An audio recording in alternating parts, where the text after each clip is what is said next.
Starting off, prelim, main event on ESPN. Katlyn Chookagian, Antonina Shevchenko. Man, what a fight this was. Oh my goodness. Oh my goodness. Surprising, too.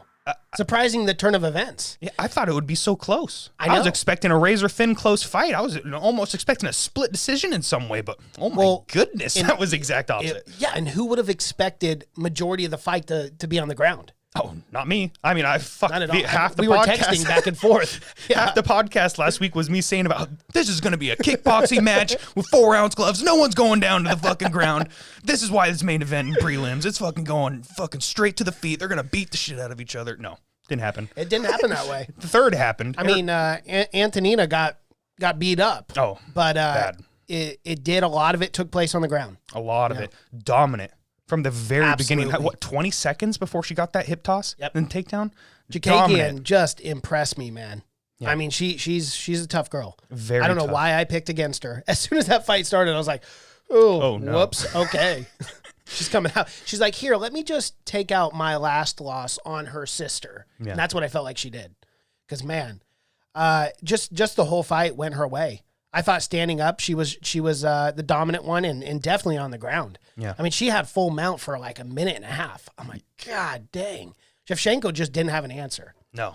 It almost looked like someone who, I don't want to be disrespectful and saying didn't know what they were doing, but it's like, Daniel Cormier was saying, this is what you have to do to get out of that position. Mm-hmm. And she's failing to do it. What she was doing was laying flat on her back, trying to outmuscle Katlyn off of her. And it's like, it's just, if you have a girl that's that good on top, it's just not going to happen. You have to use perfect technique, and Antonina just wasn't. Well, and she just looked a little green, a little green on the ground. She did, absolutely. Yeah. I mean, which there's nothing wrong. I mean, she's young. She's got a bright future in front of her. Chookagian's no joke either. I mean, Shevchenko was ranked, 12th against the number 2 fighter in the world? Mm-hmm. Like that's a big test in your career. And it's not like Antonina Shevchenko looked awful by any stretch of the imagination. It's just when you're dealing with someone, an elite fighter like Chookagian, it was just a little too much, a little too soon. Yeah. But I do believe Antonina, especially with who she trains, I mean, her family, who she the champ, Valentina, I think she does have a bright future. But man, what a performance by Katlyn. Yeah. It was phenomenal. It was absolute domination from start to finish. And we all know how good Shevchenko's kickboxing is. Like, that's what she's known for. She's a phenom on the feet, and she's a world-class kickboxer. That's how she wins most of her fights. She just beats the shit out of girls on the feet. And now, second time in a row, her second loss, she got taken down and beat up. That's probably the blueprint to beat her. So all of these flyweights are watching this fight now going, okay, so that's how you get her down. And I feel for Antonina because now everyone's going to be coming for her and trying to take her down over and over and over again. And let's talk about on the feet in the third round. So it did stay on the feet for most of the third. But oh my goodness, Antonina was drained. She just couldn't even get it started. Had no chance in the third. Of winning anything on the feet. When you're just trying to escape the whole time, when you're trying to get back on your feet for freaking almost 2 full rounds, not quite, but almost. That's so exhausting. Yeah. That's so exhausting. So that third round, you probably didn't have your legs underneath you, man. I mean, so much of that power is gone and your rhythm and timing's off because you've been on the ground for almost 10 minutes. Like, at the same time, I do understand. And she's young, she hasn't been, she's not 36, 37 years old. Mm-hmm. She's a young girl. It was just too much. It was just too much too soon. Yeah, absolutely. Absolutely. Roxanne Modafferi, I want to see her fight like a Katlyn Chookagian. Yeah. Well, she was just coming off that win against Macy Barber. Yeah, well, that's the fight, I think. So let's just who does Katlyn fight next after this dominant performance? I mean, there's not much. She's gonna have to keep on fighting these girls lower than her. I mean, she's number 2, right? So who's she gonna fight? Well, and Jessica Eye is the next one for the title shot against Valentina Shevchenko. Absolutely no, it is not. It is it's JoJo Calderwood.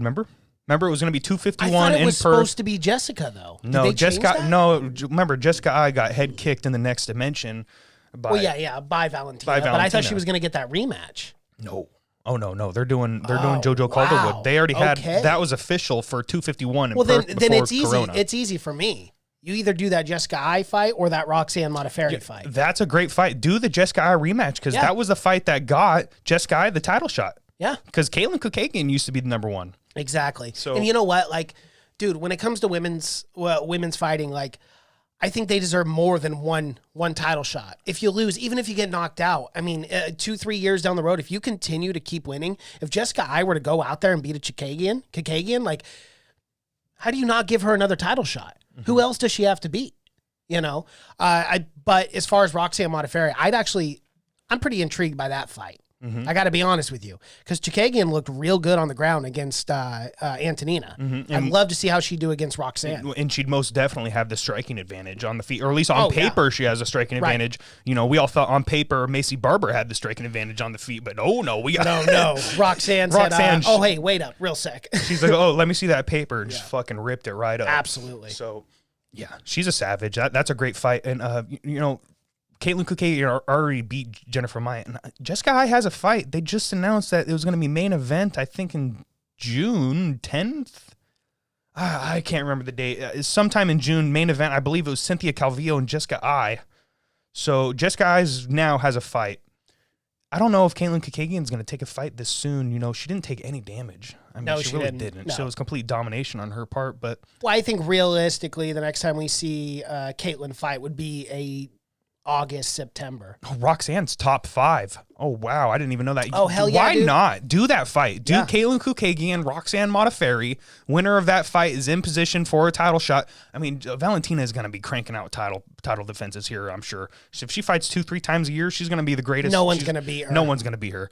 So, you know. I just don't see it. Why not? Do the Roxanne fight. She could be, if she gets the win, you know, she waits for her title shot. And, you know, Valentina can just keep on racking up the defenses. I got to be honest with you, man. Like, seeing Roxanne Modafferi, because she is older. I mean, especially for a flyweight women's fight. She's a vet. She's had a lot of fights. Yeah. I would love to see her make one more run. After that performance against Macy Barber, let's not forget, there was a lot of hype behind her. She was the up-and-coming star. She's young. She's like 23 years old. She was kicking everyone's ass. And then you just hit this brick wall known as Roxanne Modafferi. Mm-hmm. I want to see another run for her. So, for me, Roxanne, I don't want to see her fight Jennifer Maia. I'd rather see her fight Jessica Ai or Katlyn Chookagian to get potentially one more shot. Yeah. Do I think she can beat a Valentina Shevchenko? No, but I would like to see her at least have that opportunity. Yeah. Because I do think she's a great fighter. And you know what? Here's the thing with Roxanne. We count her out.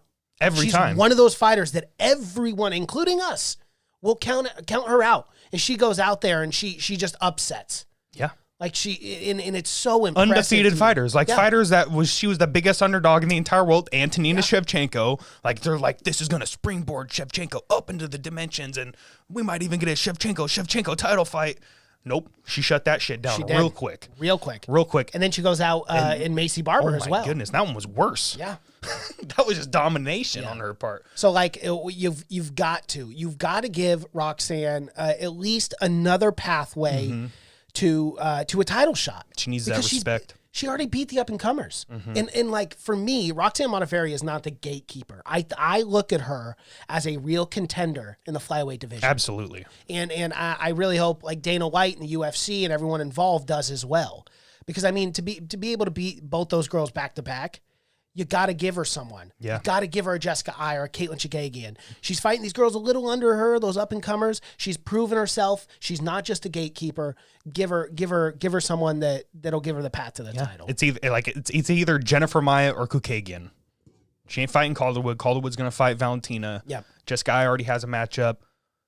Those are her only options. It's Chookagian or it's Jennifer Maia. And I don't even know if she's fought Jennifer Maia or not before. She's had so many fights. I wouldn't be shocked if they had. Right. But, you know, give her the fight. Give her the chance. So impressive with Katlyn Chookagian. So I did have her picked. I had her unanimous decision. So that was 3 points for me, Mason. Yes, sir. And I had a Shevchenko. So 0 for me. Oh, okay. Brutal, yeah. Common theme of this podcast, if you're just tuning in, Tabor receives points. I typically receive 0 points. Not the best at this, but again, not an expert, just a fan. And thank God I'm not placing bets in Vegas because I would have lost my ass on this card. Yeah, he would have sold his house. And my soul. In his car. You know. Be walking home. That's funny.